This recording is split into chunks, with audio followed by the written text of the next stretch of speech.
Welcome to MojoPlays, and today we're counting down our picks for 10 primarily single-player games with great multiplayer modes. Now, for this list, we'll be focusing only on each game's respective multiplayer offerings, regardless of the quality of the single-player experience. So, sorry, no Call of Duty here. Let us know which of these games you dumped countless hours into with your friends in the comments below.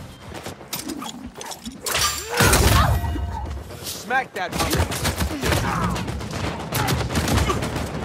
Before we begin, we publish new content all week long, so be sure to subscribe and ring the bell to get notified about our latest videos. Pokemon Stadium. Hey, what's it doing? Down it goes! In 1999, Pokemania was at its absolute peak. With the release of Pokemon Red and Blue for the original Game Boy in 1996, Pikachu and the rest of the Pocket Monsters took the world by storm.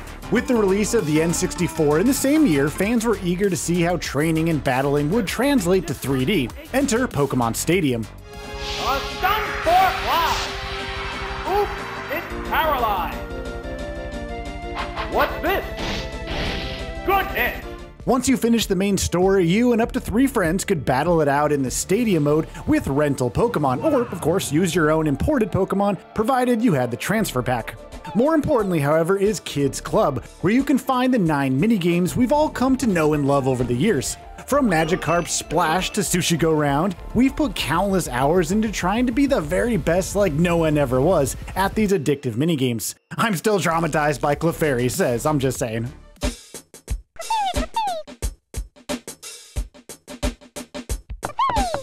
Far Cry 3.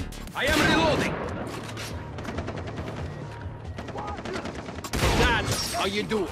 The story of Far Cry 3 is one of the best in the series, and Michael Mando's portrayal of Voss Montenegro and his definition of insanity monologue is one of the most iconic we've ever seen in a game.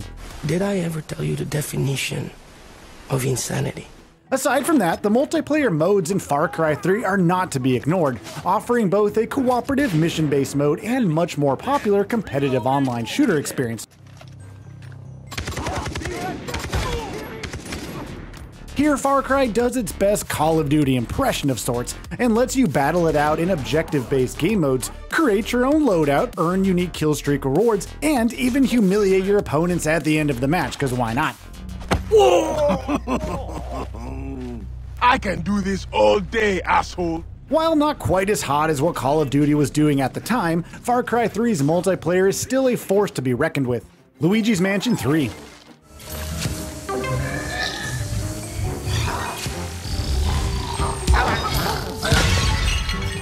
The third entry in the Big N's answer to Ghostbusters is one of the best games on the Switch, based solely off its single-player campaign. Luckily, they also packed in quality multiplayer modes to tide you over once you roll credits. In local co-op, you and another player can make your way through the main game, with one of you taking control of the moist and drippy Gooigi. Yeah, it's pretty gross.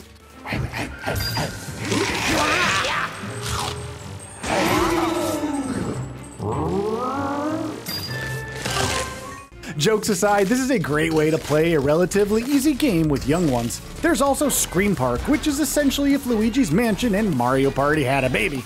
More importantly, however, is the game's Scare Scraper mode, where up to 8 players can get together online to cooperatively suck up some ghosties, solve some puzzles, and defeat Bulossus once you reach the very top.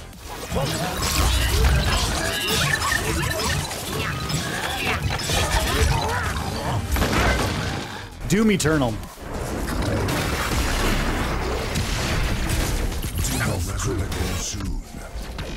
Doom Eternal came out at the onset of the COVID-19 pandemic, and it couldn't have been a better time for this game. The now legendary memes between Doom Eternal and Animal Crossing New Horizons at the time, aside, the 2020 sequel to id Software's Doom reboot brings all the gory goodness you know from the campaign and cranks it all the way up to 11 with its online multiplayer battle mode.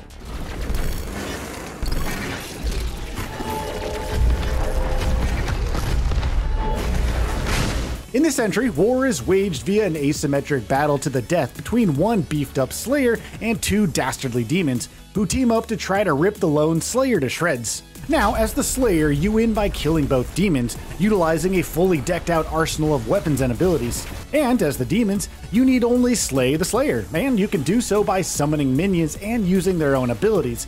Rip and tear, baby, rip and tear. Slayer health critical. Defeat. Tony Hawk's Pro Skater. Ah, yes, the wonderfulness of Tony Hawk's Pro Skater, the game that sparked a deep love-hate relationship with ska music for many in the early 2000s, myself included, of course.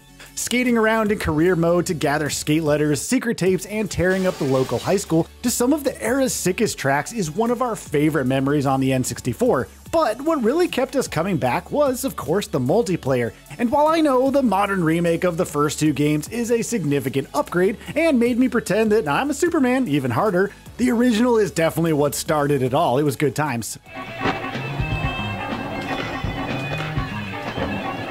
The game offered 3 head-to-head ways to compete against your friends, namely Graffiti, Trick Attack, and Horse. Yes, that's a good one. Graffiti was especially fun at the time, outscoring my friends and rolling around a contestant sea of red while they struggled to just keep up. Passing around the controller to see who could dethrone the winner is a couch co-op nostalgia trip, and I remember staying up into the wee hours of the night trying to beat my brother in Horse.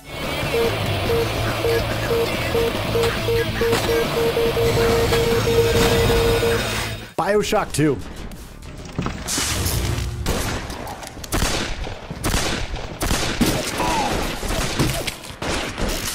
BioShock 2's multiplayer expansion, the narrative-focused Fall of Rapture, thrust players into the late 1950s Rapture Civil War. Playing as citizens of the submerged metropolis, 2 teams of 5 players battle it out in up to 7 different game modes, from the classic team deathmatch we all know and love, to Capture the Sister, which is basically capture the flag if the flag were an atom-harvesting little sister. Ah, yeah, pretty cute.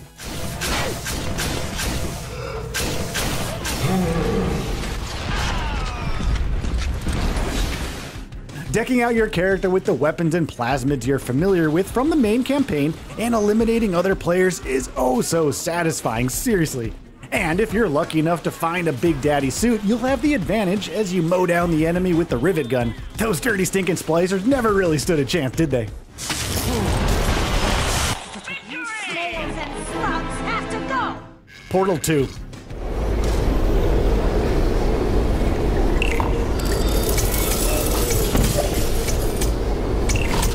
Valve's first-person puzzle platformer stole the hearts of thousands when it was released in 2011, quickly garnering cult status among many gamers.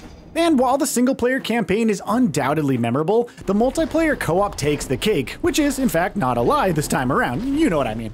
Chronologically set directly after the main campaign ends, you play as robots Atlas and Peabody as they work together to help the evil AI GLaDOS find and upload data disks strewn about the facility.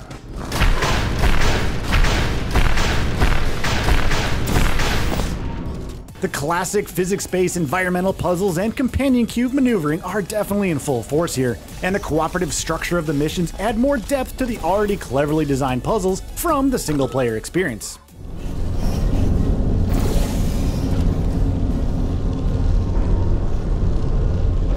Grand Theft Auto V.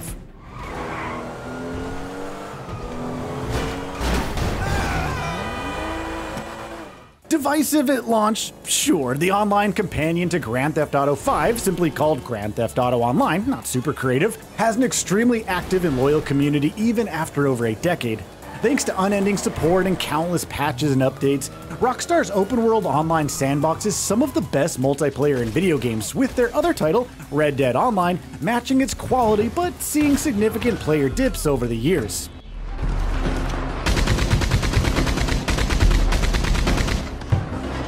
Now, in this fictionalized doppelganger of California, GTA Online sees up to 30 players cruise around the city, looking for sex workers to complete jobs with your crew and stack your cash. Of course, obviously it's what I meant. You can also create your own content for other players to use and play online, adding endless variety and replayability for this already great game.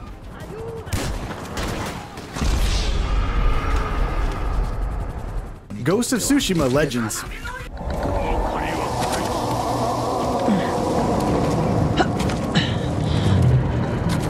What's better than one of PlayStation's greatest single-player games of all time getting an amazing multiplayer update? Doing it free, of course. Ghost of Tsushima Legends was added a few months after the game's initial launch in 2020, and the community has been going strong since. This huge addition has you and up to 3 other players working together to finish story missions, survive a relentless horde mode, and even beat a raid. Yeah, that's right, a raid.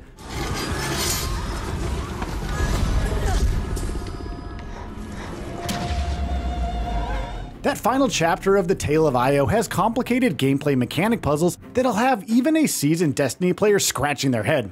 The best part of Legends is the character customization, as you can fully kit out your class to your liking and unlock countless cosmetic options. Now personally, I'm a fan of the Fundashi Assassin myself.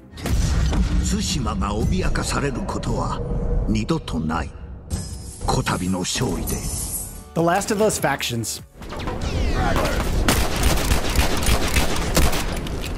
Hunter, look alive! One less tourist. When it first launched on the PS3 in 2013, Naughty Dog's newest IP forever revolutionized the way video game stories are told, a truly cinematic experience. You'd think there was nothing left to do after rolling the credits, but of course you'd be dead wrong. The Last of Us had an amazing online competitive multiplayer mode called Factions, where you lead a clan of survivors through 12 weeks of rationing and supply gathering. One less runner to work. This is a fun aftermatch mechanic that serves as further motivation to win, but the main draw is the fantastic gameplay. Offering 3 game modes, namely Supply Raid, Survivors, and Interrogation, the sneak-heavy and crafting-dependent gameplay from the campaign is on full display in multiplayer, similar to how Uncharted 4's online multiplayer showed off its respective gameplay mechanics. When you engage with an enemy player in combat, the melee strikes and machete slices feel even more brutal knowing that there's someone on the receiving end of it. And yes, nailing someone with a bow and arrow is as satisfying as it sounds. It's truly one of the best and most unique multiplayer experiences I've ever played, and it's a shame that the standalone Factions follow-up was cancelled in 2024.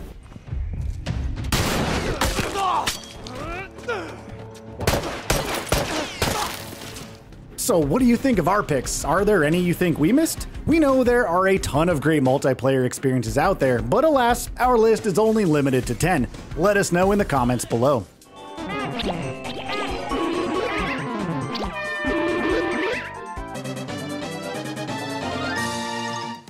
Thanks for watching. If you enjoyed the video, there's more where that came from.